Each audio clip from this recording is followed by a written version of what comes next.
Hey, looks like I'm back. Yay. Sagepaw, good to see you. I'm gonna wrap this up rather quickly. Give it another try. I don't know what's wrong with my internet. I'm not okay with that. I don't know. I just don't know. So, in the complicated domain, this is like a complex machine, right? And the complex machine, funny. Such a pain in the ass. I don't know. My internet is dying. I'm having some issues. So I'm just going to go over this, the complicated domain of Kinevin. This is where most of our shit should be. This is where we think our stuff is, right? I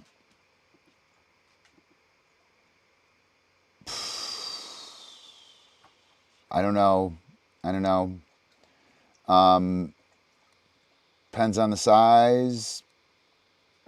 Cup and a half a day, maybe. I would have to go back to some kind of. I would have to do that like as the puppy's going up. I don't have a serving size for 4-month-old puppy handy up here in my brain, but probably cup and a half. He's 17 pounds.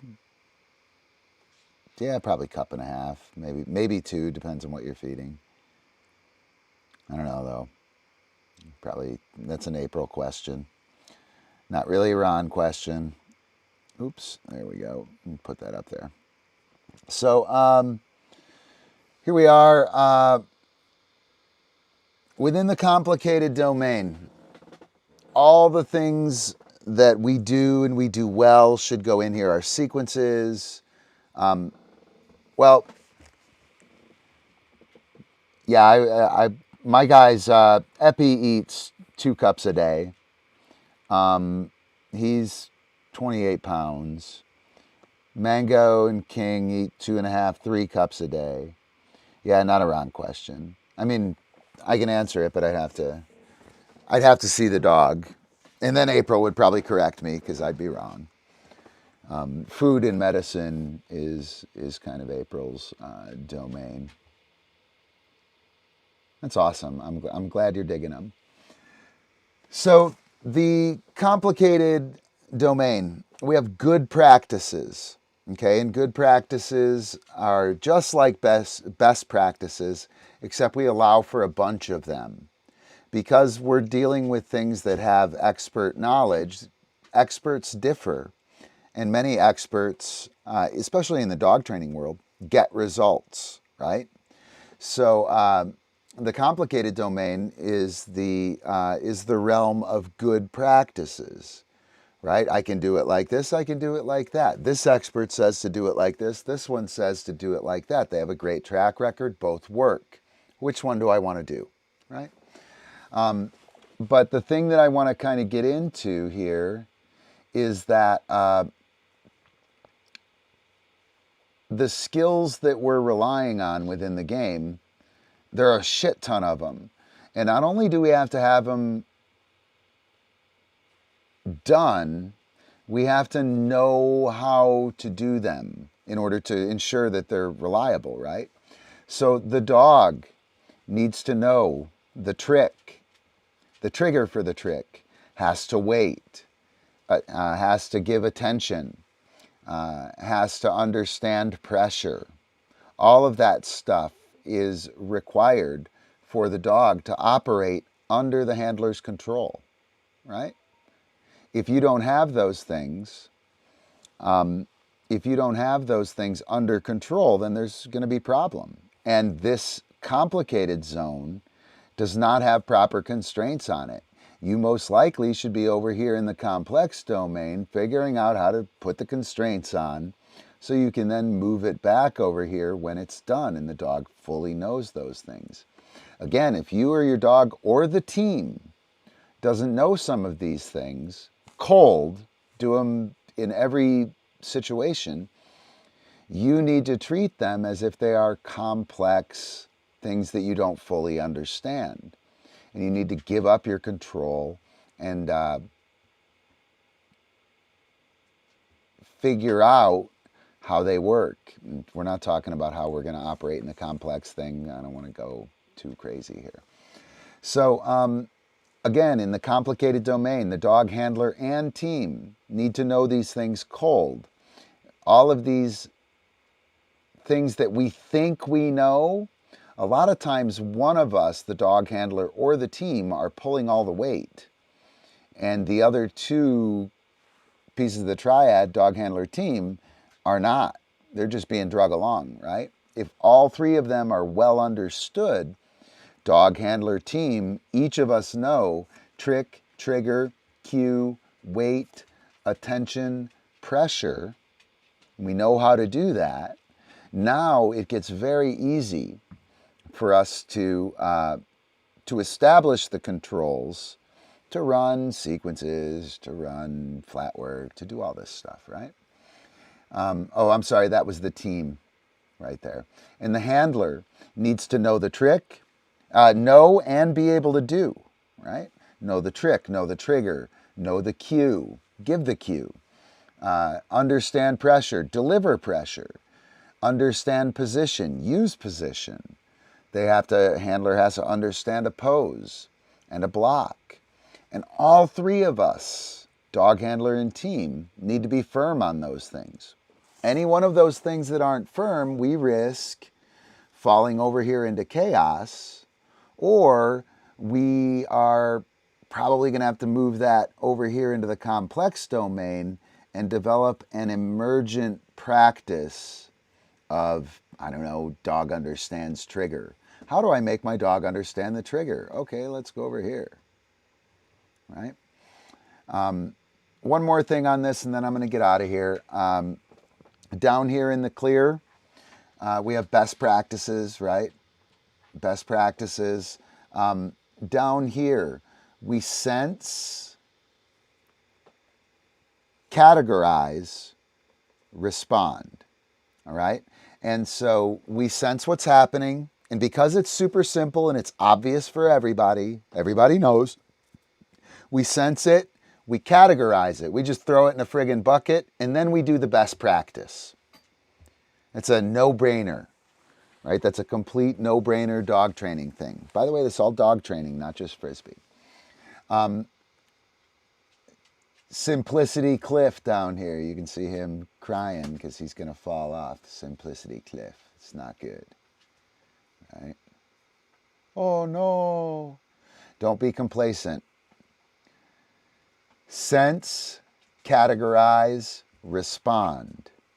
Okay? And if you can't categorize it, then it's complicated, right? If you can't just throw it in a bucket and fix it, it's a complicated skill, right? If it's complicated, we sense, analyze, respond. That analysis might include consulting an expert or consulting books or expert information, right? If we do not understand the good practices or cannot come up with any good practices from our repository of knowledge or from experts, the analysis failed essentially. Then we move over here into the complex domain, all right, where we are now going to get emergent practices, new practices, like how to take the trigger dog or how to throw the vault handler, right? We're going to be in the complex domain. And while we're in the complex domain, we probe, sense, and respond. We do a safe to fail experiment, right? Ooh, my dog is not lining up properly. Okay, let me try this. Or I can't get my dog to line up properly. I've tried several times. It should be a complicated thing. We normally have it. I don't know what's happening. Okay, let's try something that we know has a relationship to position and see what happens. And by probing, sensing, and then responding, we should be able to figure out what it is that we need to do to get the dog lined up straight, and then we can move it back over here into complicated, right? But the key thing here is over here in the complex domain, we want to do safe to fail probing. And we want to learn over here. We don't know what we're doing here, right? We can't know until we have done it, right? So it makes no sense to sense first. We'll probe. We'll get something going, and then we'll sense and respond, right? You're so awesome, Ace of Hogan. Again, what positioning are you talking about? You need to hold the disc on your middle finger. Hold it there, right? Rather than here like a regular Frisbee. Hold it with your middle finger on the rim. And then the first thing that happens, yeah, we're done with the Knevin framework. Give me one sec. Let me, Normie cam, boom, and get rid of that. Awesome. So we have it in our middle finger, right? And now when we go to body roll it, we want to make sure that it directly hits our forearm, right? It needs to hit right there. If it flies out here and then hits, you haven't done it properly. And when we're holding it like a regular Frisbee, the tendency is for it to shoot over or down. So from right there, we should be able to get, come on, you can do that. It's not very heavy. There. Immediately hit the forearm. Come on, Ron. Bang. I might not be able to do it with this. Super light. There you go. All right. So you just want to touch that forearm. It goes immediately to the forearm. And your criteria, really important, Ace of Hogan. Your criteria is, first of all, hit the wrist or the forearm with the disc, right? And all we're going to do is we're going to walk that down. So the first criteria is to hit your wrist, right? When you hit your wrist forearm with the disc, like bang, then you're going to go to the elbow. And that's going to be your criteria for success. And you're just going to look for the elbow. Don't even try and fucking catch it. Just let it hit the elbow. And then it'll start to hit the bicep, right? And then when it hits a bicep, make the shoulder the criteria. When you hit that 7 out of 10 times, make the other, or the chest, the criteria to hit. And then the other shoulder. And you want to be hitting, you want to be hitting 70% success plus for your criteria 70% of the time, right? You don't want to struggle with this. You want to kick ass. You want to go 7 out of 10 with the criteria. If I have hit my forearm with the disc, I can do that 7 out of 10 times. Once that's happening 7 out of 10 times, it's now at least going to be hitting my elbow. And then I switch to this criteria 7 out of 10 times, right? And once it's doing that, now it's up to here.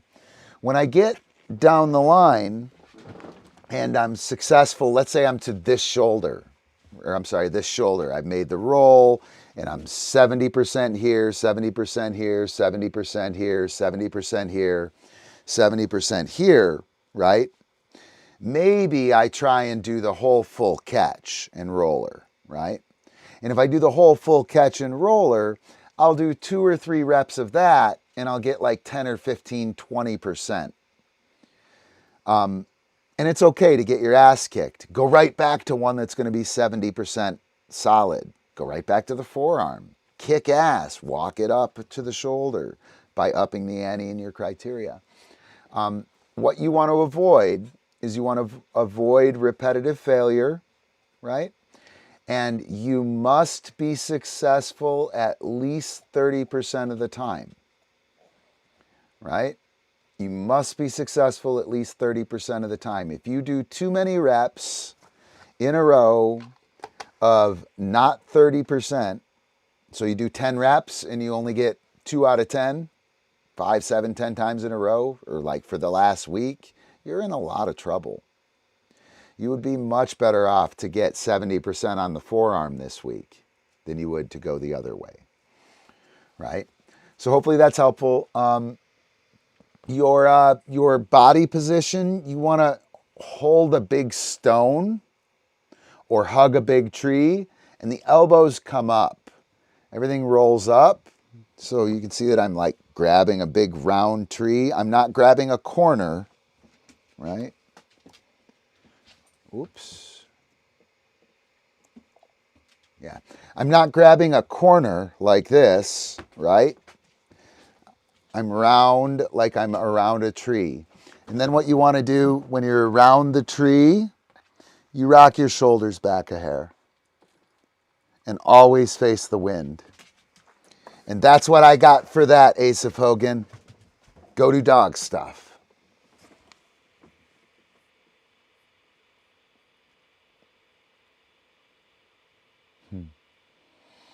You can do it. You got it. You got it. You got it. You got it. So, awesome. Super cool to see you. Thank you for rescuing me from my my troubles with the internet, fighting with the internet. If I disappear again, I'm just going to disappear. I won't fire it back up again. I hope some of that discussion about triads and the Cynefin domains was helpful and interesting. And actually, I am going to revisit the Alchemy Lab real quick because I want to show you guys something, and I'm probably going to forget what it was because I can't find what I'm looking for. Scenes. I want to talk about the central domain. I have not talked about that, and it is quite important. DiscDog Alchemy, here we go. All right. So, the it's driving me crazy. It's driving me crazy. Okay, so take care, Ace of Hogan. Thanks a bunch. The this domain right here, the A and the C, and actually I'm gonna pull up a different one. It's gonna take me a second. There we go.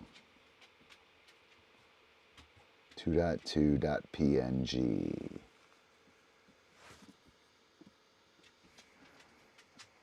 So there are a couple of cool things within the central domain, right? I'm just going to kind of go over this a little bit again. Clear, best practices, super simple things. Think of a bicycle, right? The chain comes off. You put it right back on. Everybody does, right? Your handlebars need adjusting. You undo the bolt and you adjust the handlebars and you tighten it up. Everybody can do that, right? It's more than a single thing, but it's very simple, self-evident. Complicated. We have, by the way, clear is best practices. Roll the chain over the top of the sprocket and turn the bicycle tire, right? That's the best practice. If you whatchamacallit, if you take the wheel off in order to put the chain back on, you're wasting your time, right? It's not helpful. You don't want to do that. It's a waste of time. That's a wrong best practice. Complicated. Up here we have things that are harder than a bicycle, an airplane. An airplane mechanic, or your car, right? Car mechanic will adjust your carburetor real quick. You'll come in, he'll hear it and know exactly what's happening. And then, he'll fix it. And he can predict probably how many turns of the screw on your carburetor you'll have to have. And I know we don't have carburetors anymore, but whatever. Good practices are what we do here. And this is where both of these are control. They're controlled and they're constrained. We sense, categorize, respond because it's super simple. We just throw it in a bucket, down and clear. And complicated, we sense, analyze, respond. We consult an expert if we need to. If we can't understand or can't complete the analysis, can't get it on our own, we go to the complex domain, right? And this is the domain of emergent or new practices, right? This is where we learn how to do new shit. This is where we fix our shit.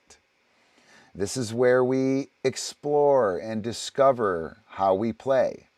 We don't know what we're doing over here. We can't know what we're doing until we've done it, right? So what I wanted to draw attention to here, proofing happens here. When you proof behaviors, you take them from emergent practices that are developing and you move them closer and closer to the complicated, to a place where you have control over them.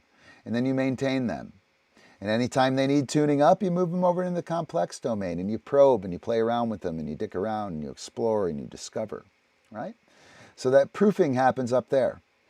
In this arc, that's called the liminal zone. That's a lot of times the starting point, right? Or a destination point that's important. It's a neat little addition to the Cynefin framework. The other thing I wanted to draw attention to, innovation happens here, on the edge of complex and chaos. That's where the real big innovation happens. Below the A in that green area, right? It's called a shallow dive into chaos. We can do that to see what happens. And it's a really neat thing to do. I think you would be very surprised at how often you do it if you've been playing for a while, actually. And all this stuff, talking about it, is really weird. But as soon as you start to understand what we're talking about, you're going to see that you apply this everywhere. And it'll be very helpful to know, to have a strategy and tactics like kind of laid out, depending on how deep a shit you're in.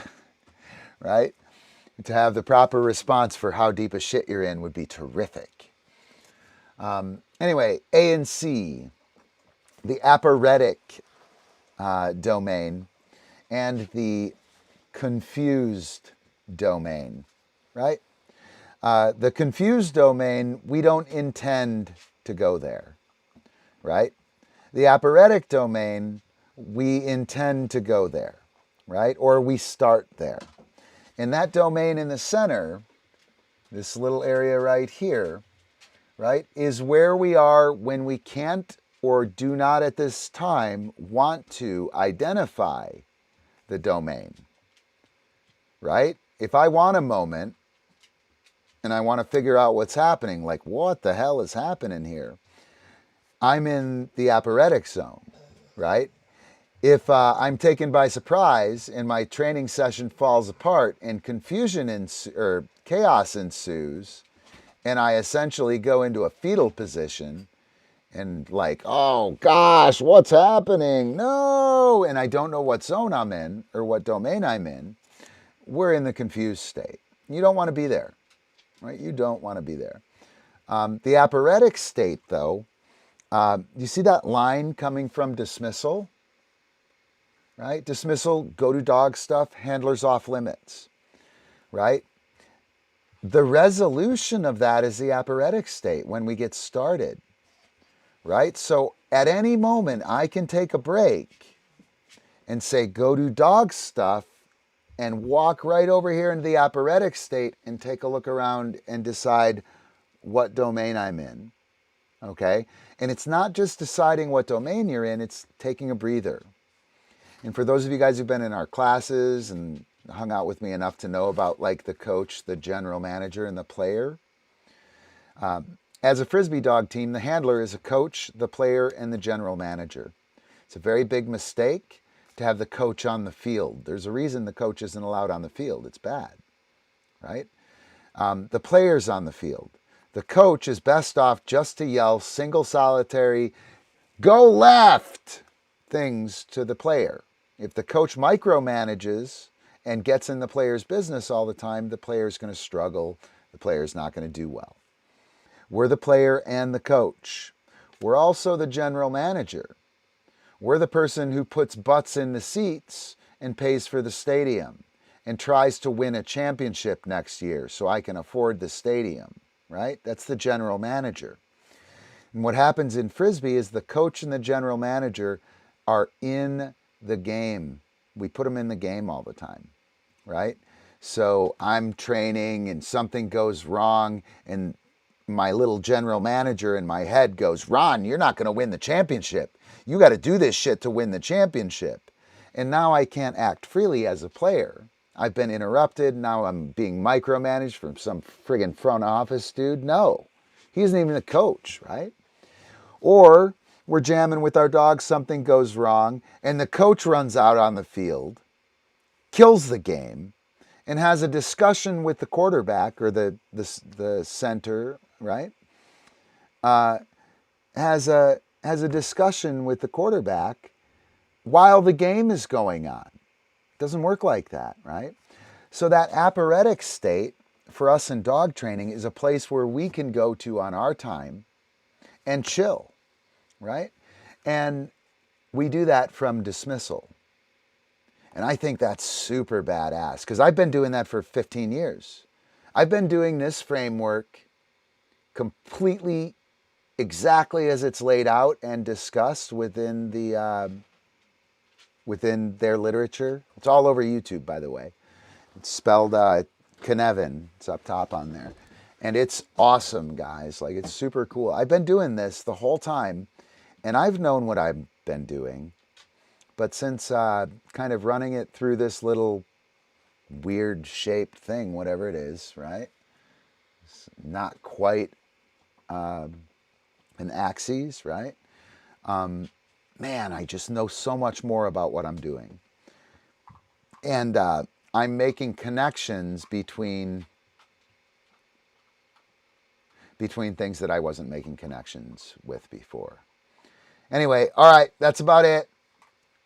No more chatters. Chatters are gone, and I'm probably going to get kicked off the internet again. Thanks for hanging out and kind of humoring me here while I go through the alchemical lab shit with you. Again, I think this stuff is really, really critical. I'm going to be pushing it pretty seriously. I have to be careful, though, because it is a little weird and a little kind of hard to think about. But no joke, guys. Soon as you start to orient yourself within this framework, your decisions become like completely obvious to you. And new decisions are very easy. New decisions, new techniques, reaches for knowledge are very easy to make. They're very easy to make. So we're hitting on this pretty heavy in class now. Those of you guys who are patrons on Pawsitive Vybe, come on, jump in class. This is the time. If you're not a patron, hook up with us on Patreon, patreon.com/pvybe. Definitely could use some more support. I love doing our work for our patrons. It's pretty easy to be here with 5, 7, 10 people online and feel all right that the patrons who are interested are going to get a chance to see it, and they appreciate it. So I'd love to have you. You get access to classes and other goodies. But yeah, we're going to be hitting this pretty hard. So I'm going to take off.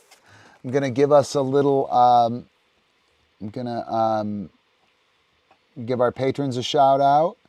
And then I'm going to play a meme roll. I think I'll do meme roll number 4. I haven't done number 4 in a while. So thanks a bunch, guys. Tune in again. Hook up with us on the site. Peace and happy jamming.